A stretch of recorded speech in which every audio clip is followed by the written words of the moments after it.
What is theatre in property, and what are some simple steps that you can use to integrate? Plants, your blinds, how you can play with the lighting. You got to remember on a stage in a theatre, you have many backdrops. This is basically a backdrop from controlling the lighting. The theatre is just controlling the ambience of the room. What is it you want to feel, or what is it you want somebody to feel when they come in here? I wanted people to feel primal. I wanted people to feel like they're a little bit wild. Escapism, pure escapism. Getting a little bit saucy here, but I just wanted people to come here and switch off and be happy with their bodies and with their partners and just basically disconnect from the stresses of life. If you can achieve it in your own home, where do you strike the balance between feeling homely and having escapism in the house? Theatrical doesn't need to mean dramatic. The house needs to feel and make you feel a certain way. It may be completely relaxed. It may be minimalistic, where you actually just want to be with your thoughts. How does someone know when they need to buy something bespoke? The building theatre, that lends itself to bespoke. In every theatre, you have a prop manager who makes stuff bespoke for each scene. The market of bespoke furniture tends to be for hospitality, restaurants, hotels, or properties that have extremely large spaces. You've never created that piece of furniture before. You're effectively making a prototype that has to land straight away. It's like Elon Musk saying to him, design that shuttle, but it's got to land first time. We literally make everything.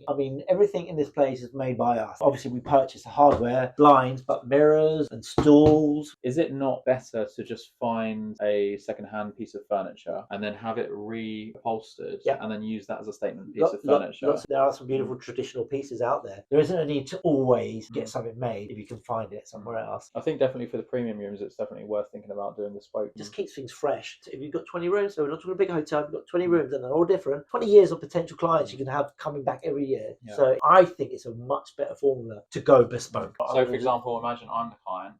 And someone comes to you. How would I approach you? What's the best way for me to communicate my ideas to you? You can't design somebody's house without actually not knowing who that person is. A really good tip, which I just thought now, is potentially just saying to them, look, you pick a nice restaurant that you really feel comfortable in, the space that you like being in, and I'll meet you there for coffee. And then straight away you can get an idea, and then you'll be able to see as well if your clients are tight or not. When it comes to time to pay the bill, you're going to get a kind of feel for them as well. This is random. You just asked me this question. I didn't prepare this in any way, shape or form. Let's talk about what's going on in your life before we end. No way. No way. You're not doing that.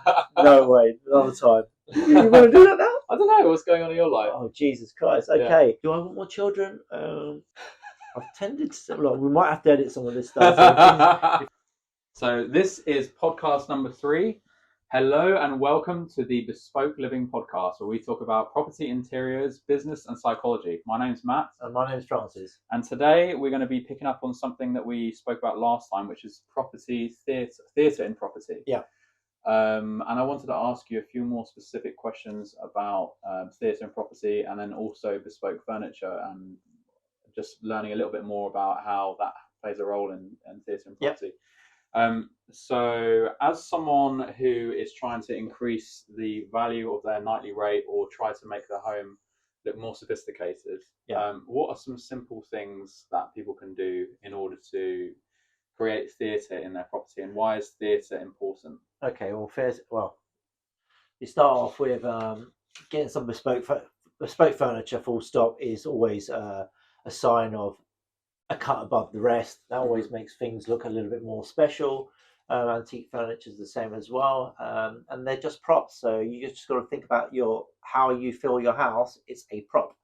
So depending on what the ambience of the room, or what it is you want it to be a relaxing room, depending on all that stuff, then you buy fabrics according to the feel of a room. I think it's all very important about theatre and feel. So you got to create a space that feels like it does. I mean, today we're in the bathroom for our second shepherd's hut. A little touch of grey. And we thought we'd film it in here just so you can get a perspective and just an insight and a view as to how we've managed to capture light and because we basically did this bathroom to look like a rainforest. So one of the things I knew, and I was telling Matthew, was we need to make sure there's plenty of light, because in the rainforest there's lots of shadows coming through the trees and through all the plants and all that kind of stuff. So we came up with this two-sided option of having lights to the right and having the light come through the back. And so you can't see behind the camera, but the wallpaper is basically of a rainforest. and that in itself, that's the theatre. We wanted this bathroom to feel. Remember, I was saying in the last podcast, it was all animalistic. We don't get many more animals than in a jungle. And this bathroom, whether it's winter or summer, it feels amazing, and as you can see, and that's theatre. So the reason I'm explaining all that is because that is what theatre is. You're in a bath, and you want to feel like you're in the in the rainforest, and that's why it's important. That's why it's important to be able to expand your palette of mediums and stuff like that, and wallpapers and fabrics and lighting, because you can create that. Otherwise, it's just an ordinary magnolia tiled bathroom. And Okay. with our huts, we definitely want to stay away from normal. So you were talking about natural lighting and shadows and things like that. Yeah. When you're thinking about how to decide on, when you're looking at a room and you're trying to figure out how to create some theatre in a room, how can you use natural lighting or artificial lighting to add theatre to the room? Okay, so artificial lighting is definitely a nighttime thing. You don't really want to have any artificial lighting during the day, so you need to make sure that a room is well lit naturally, if possible. You'd only use artificial lighting if basically you've got a room which hasn't got any natural light coming through it. So yeah. If then a room doesn't have any natural lighting coming through it, then do you decide on what the room is going to be for based on the lighting? I think you would do. I think you would do if you. Look, the thing is, if you're working on a new build, you can pretty much already have an idea before the build's even done on how you're going to create the build. But if you are a developer or you're somebody who's just purchased a house for themselves, and so you've got to make best with what you've just purchased, then especially grade 2 listed properties. Especially with grade, yeah, that's right. Then you just got to be really clever, and then that's a classic 101 basic. Make sure that room that hasn't got any natural lighting, make sure it's got plenty of light colouring going on inside there, and so light wall colourings. Well, you can do that, or you can also go very theatric. You can make it extremely moody, so it almost looks like a gentleman's club. Yeah. And then you're going to have to put some artificial lighting in there.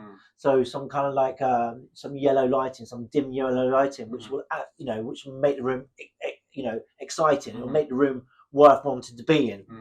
But you can't depending on the lighting, you have to address each room dependent on that. Yeah. Okay.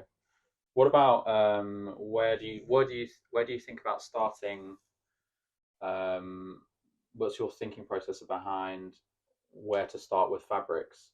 For example, when you're doing soft furnishings within the room versus wallpaper versus lighting. Okay, well there you go. Colours. I mean, if you have a very because just to say, obviously, because a lot of fabrics have lots of patterns in them, and wallpapers do. So that's something that can really bring in quite a lot of character to the room. Of course it can. Look, so you can go from heavy blacked out lined curtains to make a room feel nice and warm and heavy and quite decadent, or you can really go completely the opposite way. You can go for voile, which is a beautiful it's like a voile is, and so the sun naturally seeps through into the room and gives you also protection for anyone being really able to see through the window.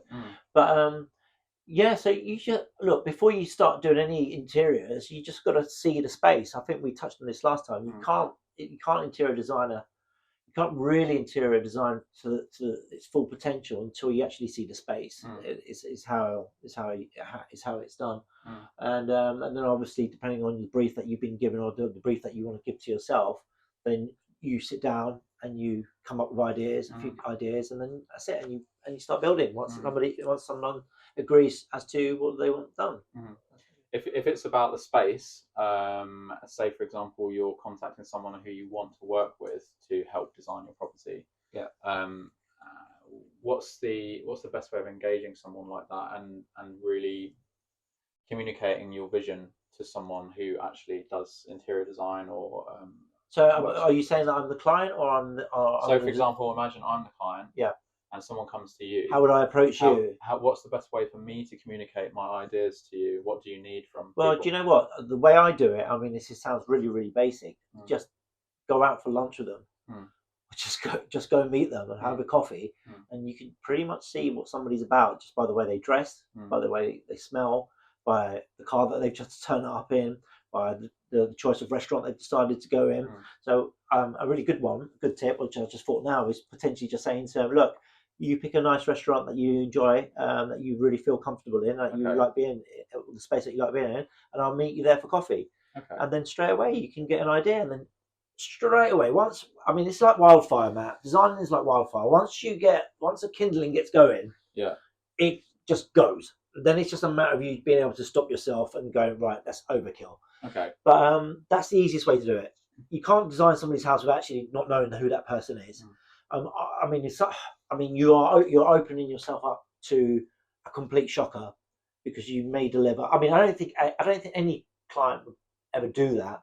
Give somebody a carte blanche and say, I want somebody to design my house. I'm going to Saudi Arabia for 2 years. When I come back, I want it done. Mm. I don't think I'd even want to take a job like that, because Mm. the chance of them coming back and saying don't like it is like 95%. So you need to catch their vibe. So you need to catch their vibe. Go out with them. Have a drink with them. Mm-hmm. You know, this is what work lunches are all about. This is what it should be. This is why that's why you do that kind of stuff. People think, oh, you're so flamboyant, or you're going out there, you're not really working. Of course you're working. Of course you're working. You're getting to know your client. It's really, really important. You know, hospitality is amazing, and it helps. It really does help if you've got a creative mind. All of that really does help you out. And the same thing with a landlord. Same question with the landlord, because the landlord is more focused on, well, in this scenario, I'm saying landlord is more focused on making money, Yeah. versus making a home for themselves. Yeah. So I think it's the same. Meeting in a place that they like or want their property to look like, or like the vibe of, Yeah. and then using that, and then that as inspiration, and then just kind of bouncing Yeah, ideas from. landlord, or I mean, people are people. Whether they're, people, when they're a private house owner, is also invested in thinking it's not only that they're going to be living in it, but they do know that if it's a beautiful house, that they'll be able to sell it. So maybe increase the yeah, value of course, the investment may come a lot later on down the line, but so that's exactly the same. I'll tell you what, I'll just quickly come through my head now. Yeah. Little tip is you'll be able to see as well if your clients are tight or not when it comes to time to pay the bill. If they're like, oh, then you kind of like you're going to get a kind of feel for them as well. If they're extravagant, or if they're a little bit mean, or a little bit tight, or just see how they talk to the waiters. I mean, this is random. You just asked me this question. I didn't prepare this in any way, shape, or form. But they are the sort of tools I use. That's the psychology behind a salesman. You don't have to give them an application form and tell me, say, what do you like at night time, or what do you like when you're a bit grumpy before I work for you? Just go out, just go and meet them, just have a bit of fun, and just see what they're like. You suss out what they like with their money. You suss out if they're creative. You're going to suss out if they want to be involved with you, or they just want you to hold their hand through the whole process, and then you can work with them according to that. I mean, at the moment, the interiors I do with Matthew all the time. I very much work with interior designers, and I've seen how they work with their clients. I work on that same basis, but doing my bespoke furniture or my bespoke one-off pieces. But the formula is the same. Meet them, go out, have a coffee. Most of my friends now, Matt, are basically my clients, people that I've met before, and it's almost like there's not that there's a blurred line, because they still use me to do all their stuff. Like I had somebody say to me the other day, "You're going to make my furniture for the rest of my life," and I was like, "Okay, well, that's good. That's great." But I also, I travel with these people.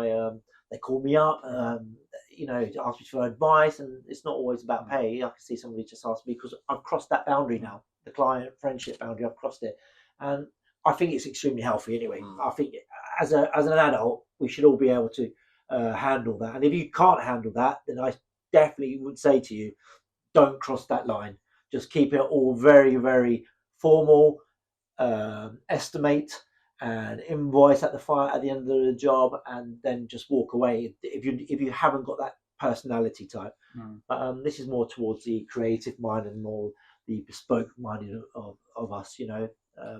So yeah, Thinking about this room, yeah, when this is built from scratch, yeah, so we could do whatever we wanted to it. yeah.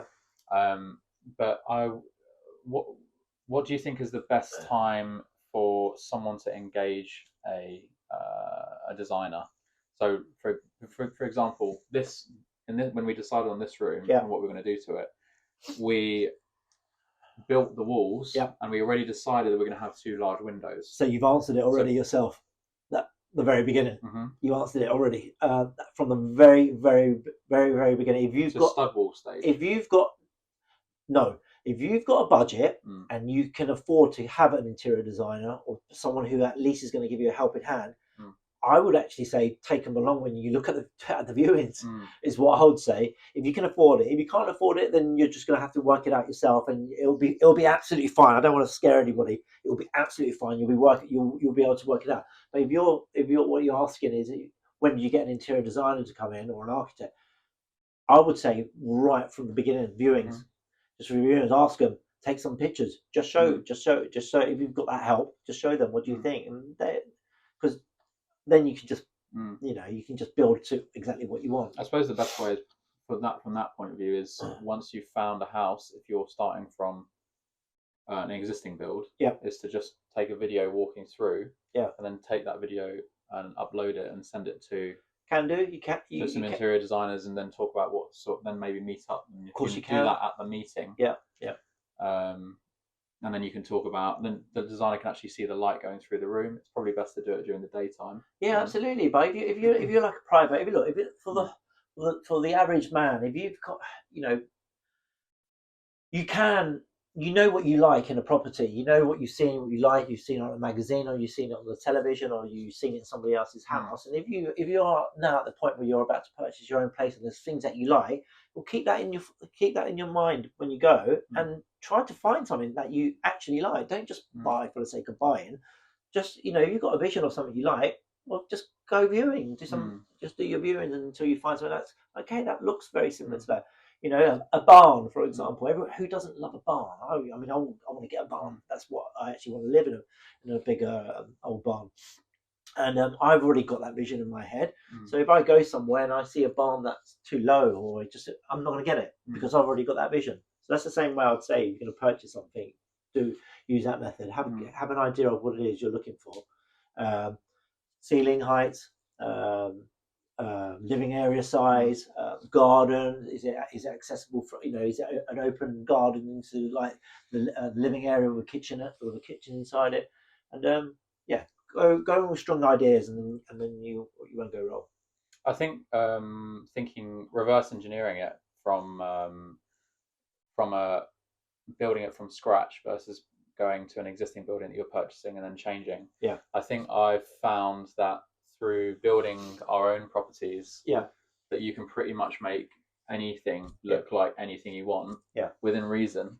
For example, we were converting originally a lorry into a Balinese property. Masonette a building. And all you do is you look at the materials that are Balinese, and you figure out how they can work with the space. Versus starting completely from scratch and making something. So that was an existing space, and then you just decide how you're going to use the materials to make it. That's right. Yeah. And for example, the one that we're building now was built completely from scratch on a frame. Stud walls all the way up, and you can make it exactly the way you want it, or you can weave it in somehow. So I think there's a little bit of both going on there. But more specifically, like for example, this room. What was this? We're sitting in this room because it has a lot of theatre in the room. Yeah, it's got a lot of theatre. So what? How has theatre been integrated into this room? What is theatre in property, and how can you integrate? What are some simple steps that you can use to integrate? Plants, your blinds, how you can play with the lighting. You got to remember on a stage in a theatre, you have many backdrops. I mean, this is what we got here. This is basically a backdrop from. Controlling the lighting in the room, to completely raising it, up. So it's So you basically can like see how it goes. controlling the scene. Controlling your scene, which so you need to have lots of quite a few lighting options. Yeah. You need to have very beautiful high end um, appliance, taps and hardware. It doesn't need to be, but for example, if you're going to go for like a seaside kind of place, it doesn't have to be. You can use quite rustic things. Then you can use shells and you can use all sorts of things. Then, but it's just the finish has got to be beautiful. Yeah. So the theater is just controlling the ambience of the room. Just controlling it. What is it you're trying to make somebody?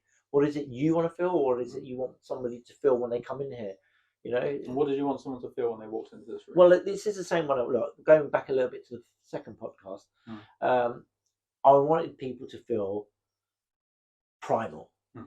I wanted people to feel like they weren't at work.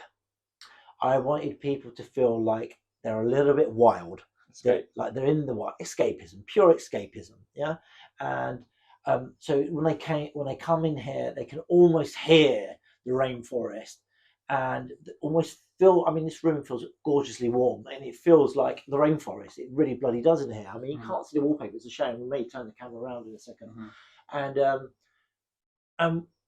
if you think about warmth, you just want to take your clothes off. I mean, look, getting a bit saucy here, but I just wanted people to come here and switch off and be happy with their bodies and who their partners with their partner. Sorry, I just tapped the mic. With their partners and just basically disconnect from the stresses of life. We're doing these as little pods that we're renting out. This is why I think they're renting out, because people are coming and going like, "Oh my god, it's like we're not even in the UK." But it doesn't mean you can't actually achieve this in your own home. If you're brave enough, you can achieve this in your own home. Okay, so if you can achieve it in your own home, where do you strike the balance between feeling homely and having escapism in the house? And what kind of room do you think would be the best room for escapism? And having this theatrical place where you can control the scenes. Well, look, I mean, theatrical doesn't need to mean need to mean dramatic.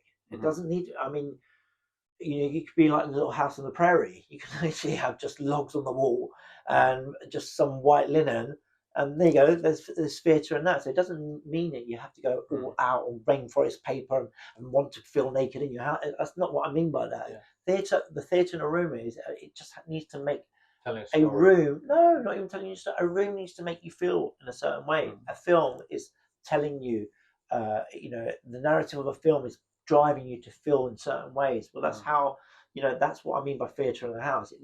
The house needs to feel and make you feel a certain way. It may be completely relaxed. It may be minimalistic, where you actually just want to be with your thoughts, man. So if you just want to be with your thoughts, then the minimalistic design really works. A small set of books on a library shelf, and a chair and a room painted white and some nice lighting. You can get away with a room just looking like that. That sounds pretty theatrical, as it is. But there's only like 4 or 5 pieces in there. Yeah. So that's theatre. And then what would that room make you want to do? It would make you want to be quiet. That's interesting. It would make you want to look outside. So that room will become somewhere where you just go to disconnect in another way. This room, so don't get confused. This room is theatrical to get the blood running, the blood boiling, and get you go like, okay, this is deliberate. But so for example, in the Bali one, we could quite easily achieve that kind of look in the bedroom, which is quite simple. We've got, because it's a very simple design inside that one. A few books, some voile around the bed, the 4-bedded post, and done. And then people go there, they'll get it. Put a beautiful white or ivory sofa in that place, and they will go, this is a peaceful place. This is a place you come to relax. So that's it. That's the theatre. Look, you could go all crazy. You could paint a room completely black and put an upside down crucifix, and then go, right, okay, this is like a crazy room, and then so whoever goes in there is going to be like rushing with adrenaline and go like, I've got to get out of here. So you can really, really play with it. You can really play with. You can just, theatre's just theatre. I suppose one of the best rooms for this kind of adrenaline-based theatre is probably in the kitchen and places where you host people. That's Make an right. exciting experience for people that come to your house. Well, and then you have a room somewhere else yeah, for relaxation. absolutely. Like the drawing room. Yeah, absolutely. That's where you go somewhere for a bit of quiet. Yeah, that's right. Different vibes for different spaces. Yeah, you can do that. If you've got a big enough house, you can do every room could be slightly different. There's always got to be an element of kind of like continuity between rooms, though. Even though you can like we had that we've got the blue living area inside there, and you come in here, it's beautifully, it's green and it's vibrant, and it's got like the rainforest wallpaper. But it kind of works. It's like both rooms are very powerful in themselves. So that's kind of like the continuity of this hut. And you've got to be careful in the house. You can't really have what I described before as a peaceful living room, and then all of a sudden you have a kitchen like that's full on or dark or something. There's got to be, it does need to ebb and flow quite naturally. You can't go. Well, I thought when we were talking last time about the theme and system of a house being the level of quality. Yeah. Like we were discussing that sometimes you can get away with it. Yeah. Where rooms in a house can be starkly different. Yeah. As long as the quality and the excellence that has been. Like, there you go. There's a continuity just in that. Just the finish in every room is the same. You can tell, even though that door is not painted the same as that door, but you can very much see the carpenter, the chippy has done, the molds are exactly the same. It all looks the same. So that's what I'm saying. You can't basically put different doors in different rooms and completely change it so it looks like, I mean, that's like Alice in Wonderland kind of thing. It's like a bit bonkers. That won't work. That would just give you a headache, and you'd get bored of it. You wouldn't pull it off. You wouldn't be able to pull it off. I think one of the ways that we've managed to create theatre in this place and the other property is that whenever a guest walks in, there's music already playing on very low volume. Yeah. So you could integrate speakers throughout every room in the house and play different music between different rooms. And then that's where you can set the tone in the room. Yeah. And then, like you said about lighting. Yep. And being able to change the scenes. Yep. By affecting lighting, affecting the wallpaper. Yep. So there's a few good things that you can focus on for creating theatre in the house, I think. And there was something I wanted to talk about more specifically about what's the role of bespoke furniture in a property, and what is it? Is there a way that someone can? How does someone know when they need to buy something bespoke versus go and find something and then adjust it to make it kind of a bit more? So that's down to space. If you the market of bespoke furniture tends to be either for hospitality, restaurants, hotels, or properties that have extremely large spaces and that you can't buy standard stuff and you can't fix. If you put it in there and you've got a ceiling height of 13 foot, 14 foot, it just doesn't work. And that doesn't mean that the sofa has to be taller or anything like that. But it certainly needs to be bigger. If it's a big room, then things need to be bigger, and you can't really buy that off the shelf. And that's why bespoke furniture always costs more, because it's not off the shelf. It's not coming off a conveyor belt. So we was talking about this the other day actually.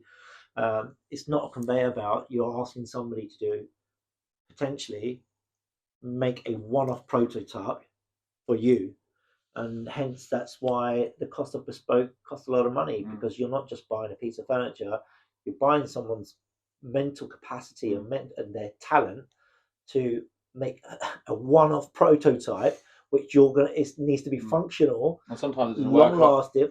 Sometimes it doesn't work first time around, so you have to create something that is long lasting. So that's why you need to totally respect and appreciate creators, bespoke creators, whether it's art or whether it's furniture or whether it's kitchen fitters or whether it's somebody that's going to make somebody who installs cinemas, a cinema system in somebody's house.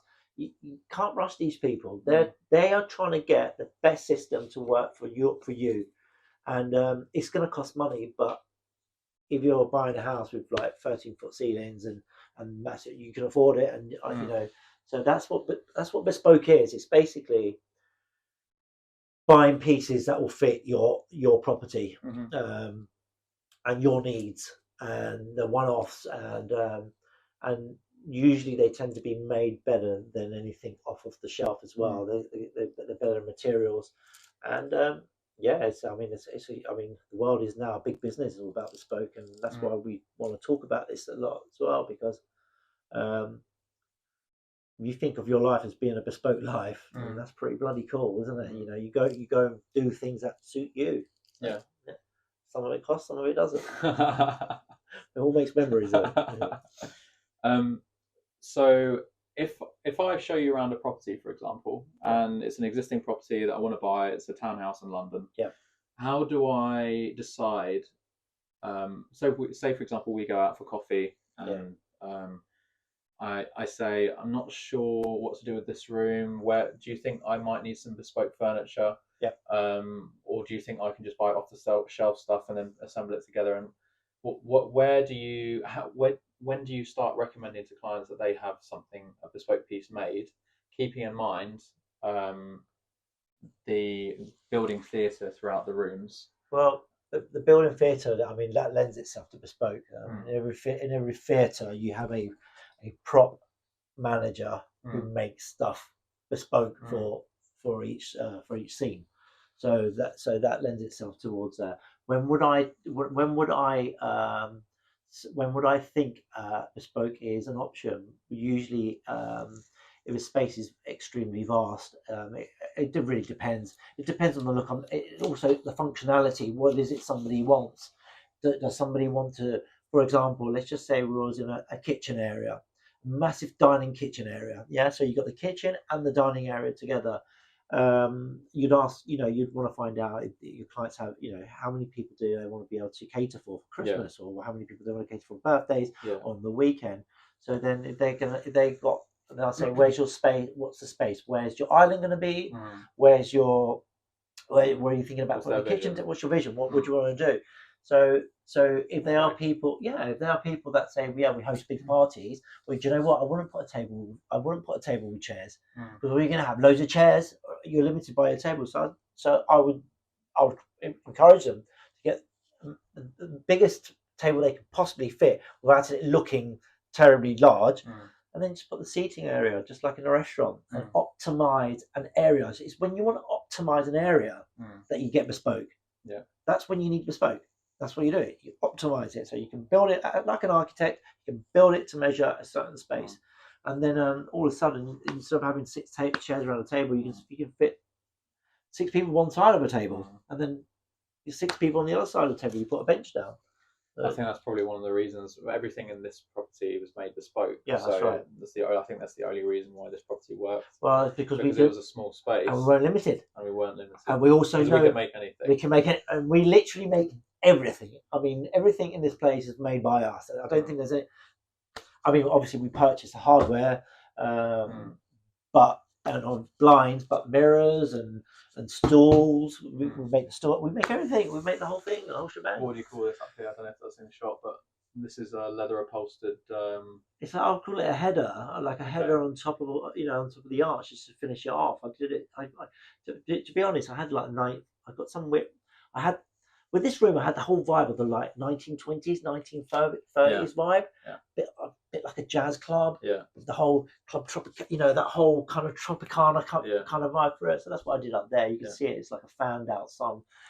Made out of studs, and obviously I put the suggestive hooks up there just to give it a little bit of raciness to it, as in like, what the hell's that?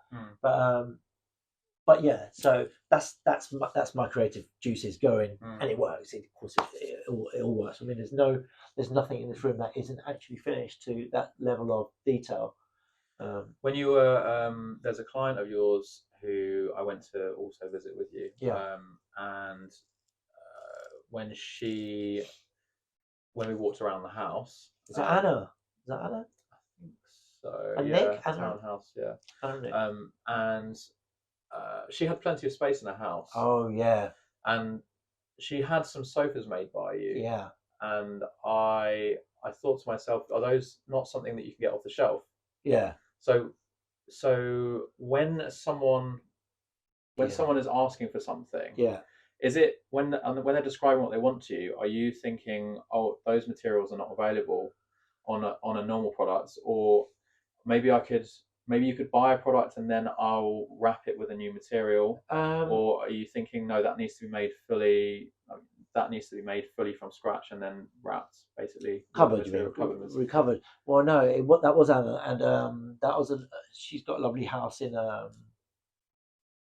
West London, basically. I won't give too many details, but in West London, and it was an extremely large house that had large rooms, but it had a really narrow entrance, and the stairwell throughout the house was extremely narrow. So what do you do? What a serious dilemma that you've got massive rooms, but the access to it is tiny. It's like, I mean, crazy small. You saw it. So the brief was, Francis, come and see me. I mean, she's a friend of mine now as well. She said, Frank, can you come and see me? I've got an issue. I want to get this particular sofa in my house, and obviously straight away I was like, yeah, that's a big problem. You're not going to get it. And I mean, we're talking sofas that are 3.5 meters to 4 meters in length. There was one that was like only 2.8, but they're all big and deep. Like one, they're a meter. I think it was a meter 10 deep as well. So deep, big sofas, and then you've got the tiniest, low-leveled staircase you can possibly get. So that's not going to happen. So it had to be made in pieces. Everything had to be modular and then fit in the house. And then bolted together once you get it in the house. One, it's easier to carry like that. I mean, one person can deliver the whole job. One person's not going to deliver a 4 meter sofa, and then, but you really do need to know your game. You're not creating a 4 meter sofa unless you know what you're doing and it work, and not have your client come back in a week's time and say it snapped in the middle. You really need to know what you're doing when it comes to that kind of stuff. But there's always a solution for everything. There really is, and that's why if you talk to a craftsman, they would be able to. They should be able to come up with a solution. And she did. She got her massive sofas. She got her massive sofas, and she loved them. It took longer. She was a little bit pushy at the time because I'd never made that design so far. So you have to kind of balance your clients and keep them happy, but at the same time, they do need to understand you've never created that piece of furniture before. It's a prototype. You're effectively making a prototype that has to land straight away. It's like Elon Musk saying to him, design that shuttle is going to go up and land, but it's got to land first time. It's a big, that's a tough job to take on, right? So even so that's a tough one. Not that it's not space rocket making furniture, but you know what, but the pressure's the same. You said yes to taking on this job, so sometimes jobs just go on longer, and you've got to have the skill set to be able to manage your clients. So definitely go out with them for a drink before you know your client. Is what I'm saying is know your client, because things don't always go smoothly. Time window, windows. What am I trying to say here? Like you've been set a deadline to get something done, and sometimes it's just not going to get hit because you've just come across a problem, and you're going to have to be able to communicate that with them and be able to diffuse that. Really, that's the stressful part of that. That's pretty much why I want to get into rentals. Pretty much get into rentals and pretty much design and make all the stuff for ourselves. And we know plenty of upholsterers and furniture. So I'll always the intention is always to design, because that's what I do. And like I was saying to Matthew just a couple of days ago, I said, look, let's just I think we need to change our mindset a little bit and make our workshops into laboratories and just make our prototypes of everything we want to do, and then we'll outsource all of that to some of the craftsmen that we've been picking up in Bali, that we potentially have in India, and people that I know here in the UK. And then I would love to continue making, because I work with my hands all the time, and I just want to make stuff and enjoy it. But I would love to just give that out and get people to make what we design together. So that's going to be a good fun part of in the future with this business as well. I was thinking as you were talking, if I'm someone watching and I've got a property like a townhouse in London or and I've got a new place in Dubai, and I want to have it fitted out and designed properly by a professional. Yeah. How do I? What do I think about the? If I want I want some bespoke furniture. Yeah. But I don't know how much it costs. Yeah. But I know that I want a custom sofa in that room, custom sofa in that room. Yeah. I haven't bought the property yet. Yeah. How do I know how to budget for it? You've never done, well, you wouldn't. If you've never done it before, you wouldn't know how to budget. You're going to have to go and get some help. So you'd, I mean, especially in central London, you know, you've got Chelsea, you know, your designers, Chelsea Harbour's Design Centre, and in there you've got loads of interior designers working there, as well as furniture makers and and fabric suppliers. I'll suggest you just go there and have a little look around and just ask somebody what, you know, just go into one of the shops that you like the look of. If it's not one of the fabric shops, you can actually go into one of the, you know, there's interior designers in there all day long, and just ask, can you recommend someone? And the first time you don't know anyone, you're going to have to go out and find someone, you know. So and how to budget, well, then have a budget in your mind. What do you want to spend? Because you may not be able to afford bespoke furniture. If you can't afford it, then you just can't afford it. You know, you can go to the garage and make it yourself, sort of. Okay, well, what sort of information would you need from someone to give someone an idea of price? For example, for a sofa or a custom dining room table. You're asking me to price up a sofa? No. I'm just saying, what kind of information do you need from someone to get a rough? So, for example, someone sends you a video. Yeah. You're walking around a room. Yeah. And then they go, in this room, I'm interested in having a custom sofa because it's got a nice corner piece that's opened up. And there's a window next to it. Yeah. And and they say how much do you reckon it will cost for something like this? Yeah, I'll say. So what sort of questions would you ask them? Well, I'd say, look, if you don't mind me asking, then what's your budget? What is it you're trying to achieve? Because if you want to completely, you want it to be luxurious, and you want it to be feel like it's hand sprung and all that kind of stuff, then it's going to cost you towards like the 10 to 15 to 20 grand possibly. If you want a big corner unit sofa that's handmade with hand sprung with feather inners and all that kind of stuff.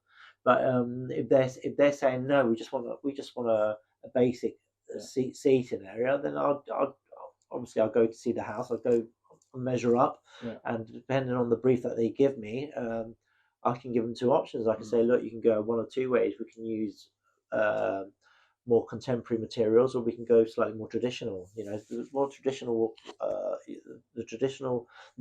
you go, the more expensive it is. So traditional is that more about the way that the sofa or furniture is actually absolutely sprung, or is it's all a traditional sofa or traditional things usually made of hardwood, beechwood, that you're going to have to get somebody, you know, you're going to have to get your frame maker to make for you. It's going to be long lasting.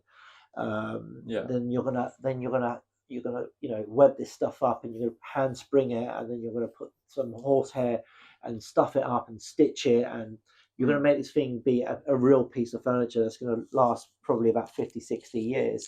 That's why it costs what it costs. It's gonna take a long time to build it as well. It's gonna take probably about 3 or 4 weeks to build the thing. Versus basic. That versus basic, which is, people will just go out there and they'll make you they can box you up a whole sofa out of plywood, and they can use contemporary materials like foam and like elasticated webbing or zigzag webbing, and they can make it feel quite close to the traditional sofa. But trust me, it's not going to last. Like, it's just not going to last as long as the traditional sofa. So depending on how long your vision is of being on that property, I'd maybe ask them that, like, how long you plan on being here? You know, would you be interested in investing in something that you potentially want to hand down to your children? Because we can make that. We can make that for the cost of what it costs. Yeah, this is going to go to your children. You just probably need to recover it. Yeah, every sort of 10 years. And recovering is basically just wrapping the material. It's not wrapping. It's recovering. It's reupholstery. So you take off the fabric. Wrapping is what you do with a car.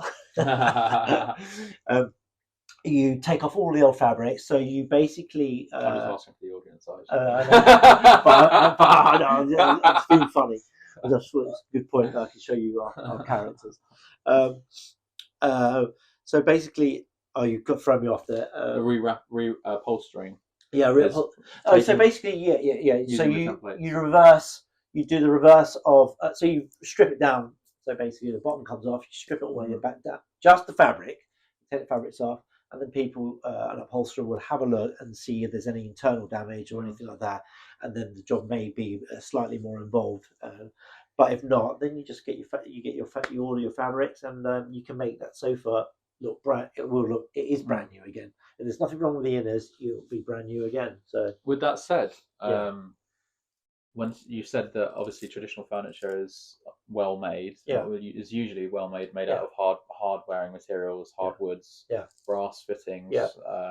Things are made from all of the old materials that have lasted a long time. Yeah.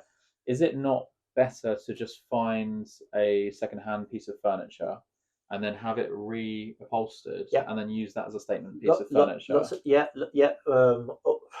Lots of interior designers and lots of people who are in the property game. They do upcycle. There are some beautiful traditional pieces out there that you get from auctions, or you can find it online, for goodness sake.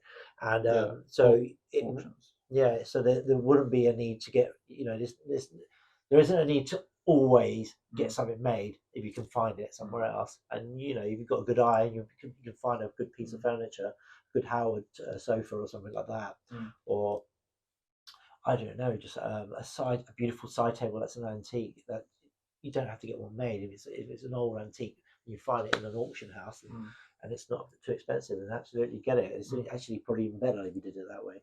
Getting it from an auction house from someone who's kind of selling their estate being sold off. Yeah, absolutely. And pieces of furniture. There's a number of there's lots of auction houses in London, but there's also auction houses up and down the country. You can just go online and have a look for one. They usually have on their websites. They usually put their lots like a week before, or maybe even go up to 2 weeks, and they'll show you what's coming ahead of schedules. So I think auction houses do their lots pretty much on the Saturdays and Sundays. I think I'm not too sure. But if I remember rightly, you usually have the weekend, and they use the week just to prepare things. But you can go online and you can look at stuff that you want and just look at their catalogue.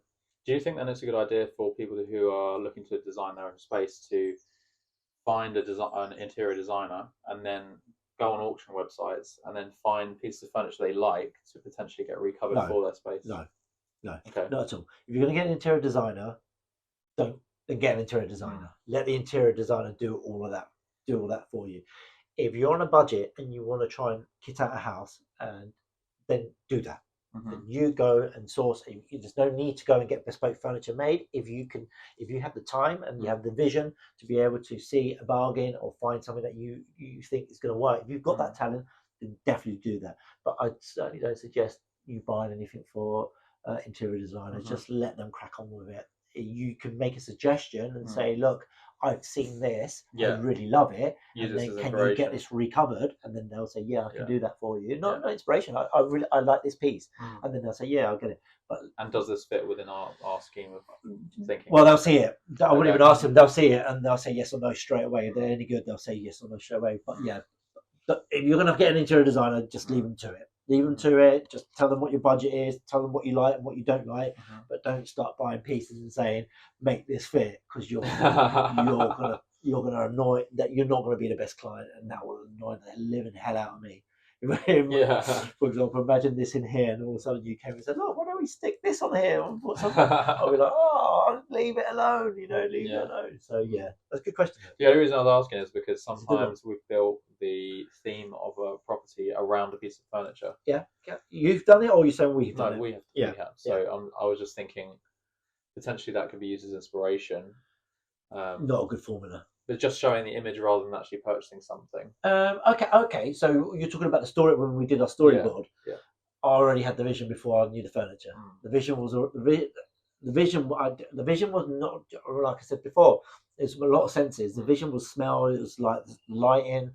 When we started CADing this place out, that was we CADed that. We knew we were going to have this window. We knew it's going to be a bathroom. We knew we were going to do that. So I already knew it was going to get a tub bath in here. So, and then once you know, then the vision of what it is, what you want to put in there, and then then you start building your storyboard off of that, and then it's like I said before, it's like wildfire. It just runs, and it goes. As someone who's more interested in numbers, like a landlord who's wanting to profit more from a property, Yeah. for example, a high-end property in London or a countryside retreat. Yeah. Why? And you were saying that bespoke furniture tends that, like, say 10,000, 15,000, depending on the piece, could be 20,000 or even more. Why is bespoke furniture worth it for a property, and how does it pay itself off? Because if you're sinking 15, 20 grand into a piece of furniture for a room, how does that pay off for a Okay, landlord? so give me a scenario. Are you a restaurateur? Are you a hotelier? Are you somebody who owns a house? What is We're it? a hotelier. Okay, so the bespoke part of it is because you want to get the optimal functionality out of your space. So booths in a restaurant, the hotel, it's got a restaurant. You want that space to be able to. You want to be able to get enough covers. Covers are table people sitting down and eating meals to be able to profit as much as you possibly can. You, like I said to you about the kitchen table earlier on, dining table. You can get a round table with 4 chairs on it, or I can make a booth, a horse-shaped booth, a U-shaped booth, and I can sit 7, 8 people on it, or 9 people. So now you can't go to a shop and buy that. So you've got to get it made. So you weigh up. Do I want a table with 4 chairs around it? Depends on your market. It depends on how ambitious you are. If you want to make a good restaurant and you want to provide good food, you want to get as many people in as you possibly can as well. So it's why you see in lots of restaurants you do see booths. Why do you think there's booths everywhere? Because you capture bigger parties. Easier to put people in a smaller space. Yeah, absolutely. Put smaller space, and you kind of designate everyone's in their own little space as well. And I was thinking, as a hotelier, if I wanted to make a signature room, or a place look particularly opulent, I would probably furnish the communal spaces not the actual rooms, where people are walking through and not necessarily using as much, so that the furniture lasts the lobby area, I mean. Exactly. Yeah. So to make the place have a feeling as soon as you walk in, but then the rooms have furniture that is easier to replace. Yeah, that's good. Yeah. I mean that's absolutely right. It's like branding the property. No, I think that's a great idea. It's quite funny because when I have been to India, I usually fly to Delhi and I stay at the Oberoi Hotel. And when I was there, one of my first visits there was probably about 10 or 15 years ago, and you could see they had just refurbished the whole hotel. And when I first got there, I got the wow factor. When I think it was about 12 years ago, something like that, 13 years ago, and I was blown away by oh my god! I mean, it's thousands of rooms in the Oberoi, and it's like every room was done out beautifully. And like you just said there, the lobby area. I mean, come on, we're talking about 30-foot ceiling heights, and the Gucci shops in there. That's not there anymore, but it's a beautiful place. And the lobby area was amazing, and each room was amazing as well. And I think they had some bespoke pieces done in there. Everything's pretty much bespoke. And funny enough, the last time I was there last year, I went there and the lobby area still looks absolutely amazing. But the rooms, they probably had a budget. They probably spent to get that place kitted out, I think they must have spent about £20 million to get that place done. But you know what, Matt? It shocked me. I was there and the rooms looked dated. And then I thought, oh my, when it came to doing this with us two, I thought, that using the same formula throughout the whole hotel, you're going to have to now spend, after 10 years, you're going to have to now spend another £20 million or more now to redo it because it looked dated. The whole thing. So actually, I think there's even a sense of being able to save money in the long run. If each room was individual, okay, you might need to upkeep it, but you won't need to do the whole hotel, So maybe having bespoke rooms isn't about, bespoke as in like each room having its own thing, or at least even a floor even if each floor having that, because that whole hotel has dated the rooms in one hit. After 10 years, I went in there, I was like, this looks tired and dated. They're going to have to close the whole, well, they'll close it down in sections. But so, yeah, so there is something to be said about being careful how you, depending on what kind of profits you want to get, what you're trying to do, what you're trying to achieve, do keep in mind about. I think definitely for the premium rooms, it's definitely worth thinking about doing bespoke, different types of thing, especially for the premium clients who want to come to your hotel because they know that they get the service, but then they're staying in the same room again. They're like, this room again. Or they like, maybe they like the memory, but if they want to have a different experience at your property, then maybe it's worth having. I think it is several different premium rooms, and then the medium and the low end rooms are a bit more, similar, because then you get the economies of scale from all the hardware that you're purchasing and all the colours that you're painting the walls with and all the furniture. So that you can make those rooms the cheaper rooms because it costs less to make them. But the premium rooms are the ones that people want to keep coming back to and trying and dipping in and out and trying different styles. Well, look, to be honest, you and I have just started this hospitality stuff ourselves, and we're using our experiences that we've gathered from. So we're not real big hoteliers or anything like that. So I don't want to really criticise anyone too much about their formulas or anything like that. I don't really know that much about being a large brand hotel. But what we can speak about here is based on what we're doing and the way we're doing it and how we're getting successes from it. And I think if you and I become what I want us to be, what we want to become, that would keep the same formula. Even if we did end up with a beautiful farmhouse somewhere with 50 rooms in it, we're going to make it, each room is going to have its own character. And we're going to make them as classic as we possibly can. So people can have a nice memory there, absolutely.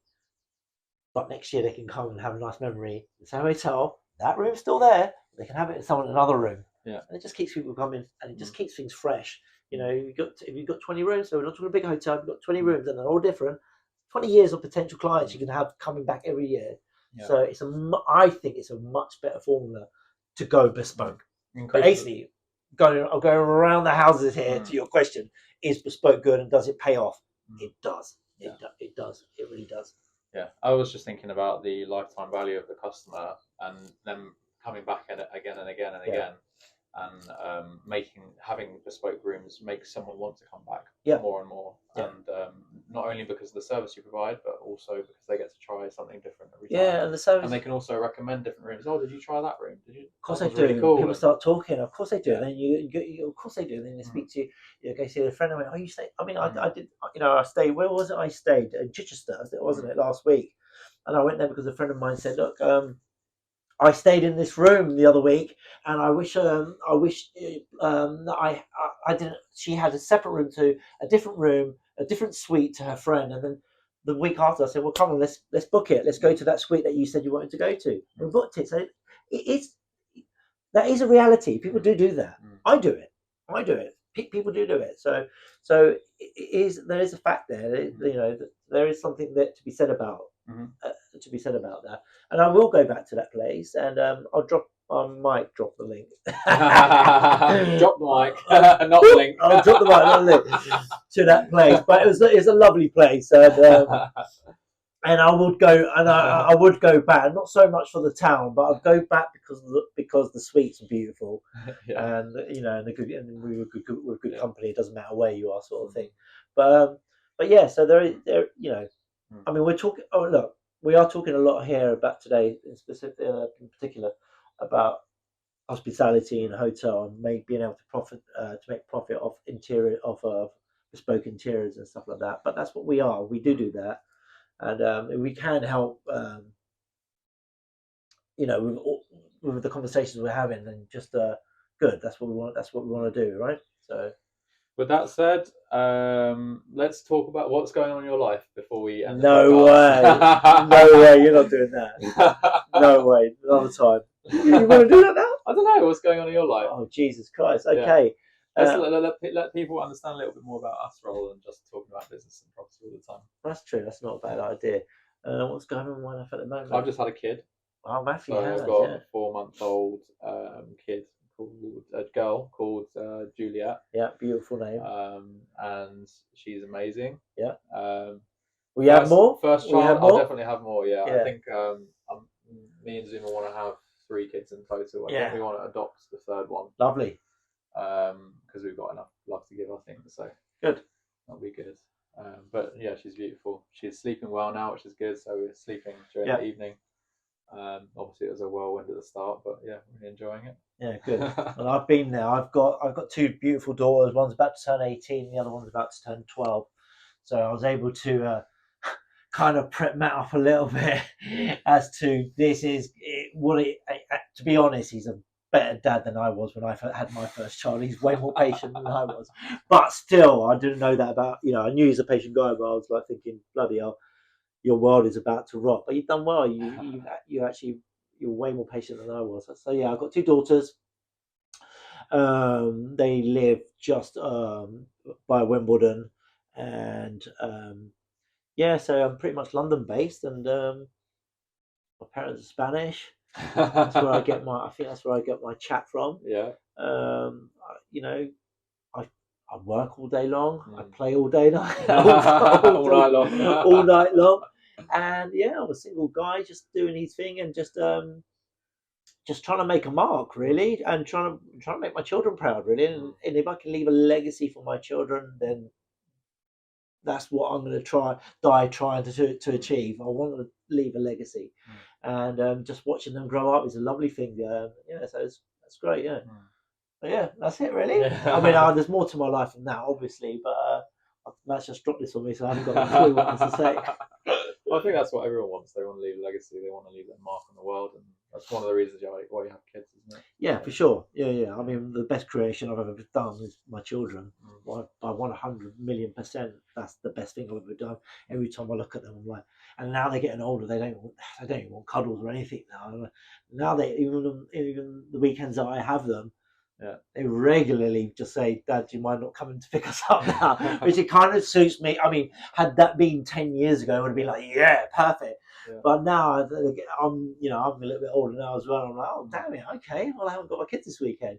I would have been able to fill that in a lot more in the past, but obviously now it's like, but they're getting big, yeah. But children, for me, are a great thing. And if you haven't got children, then create them. Do I want more children? I've tended to. Look, we might have to edit some of this stuff. So if things get edited, then they get edited.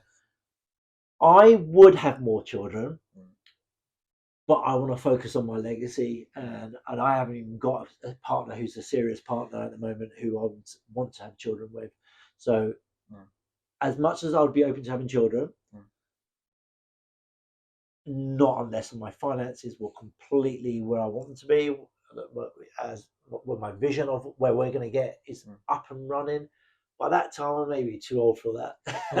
By that time, my children will be having children, and I'll be a granddad. In the next 10 years, instead of thinking, I don't want to think about me having them.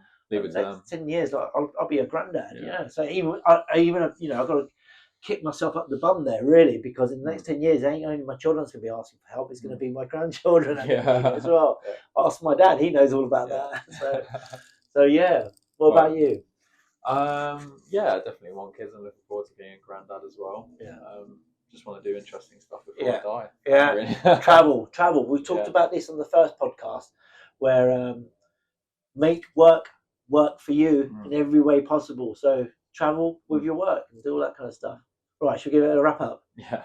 All right. Before I ask something more else silly, I hope that you guys have learned something about theatre and property, how you can use lighting, how you can engage an interior designer, the value of bespoke furniture and when it's needed and when it's not needed.